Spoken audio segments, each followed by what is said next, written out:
আলাইকুম রহমতুল্লাহ। সত্য চিরযোগী, সত্য আজীবনই সত্য, আর মিথ্যা পদদলিত, সর্বসময় পদদলিত। একটি সত্যকে মিথ্যায় রূপান্তর করার জন্য অগণিত মিথ্যার আশ্রয় নিতে হয়, কিন্তু তা পরক্ষণে হয়তোবা বিলম্বিত হবে, সত্য উদ্ঘাটিত হবে। কোনো মানুষের প্রতি তিক্ততা, অনুভূতি আপনাকে জাগ্রত করতে পারে। তার মানে ওই মানুষটার বিরুদ্ধে আপনি মিথ্যা বলা আসলে এটা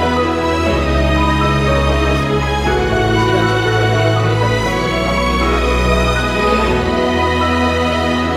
ছেলে কাঁদতেছে, কাঁদতে দেখলাম একটা উদাহরণ আছে। মানুষ সন্তান ছিল, সমাজ ব্যবস্থায় দেখে দেখা যাচ্ছে একটা মানুষ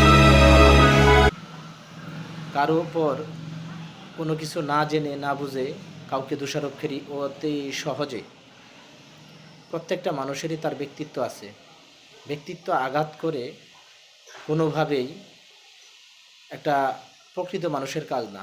ব্যক্তিত্ব প্রত্যেকটা মানুষেরই এমন একটি সম্পদ, যা একবার বিনষ্ট হয়ে গেলে তা আর ফিরে পাওয়া অসম্ভব।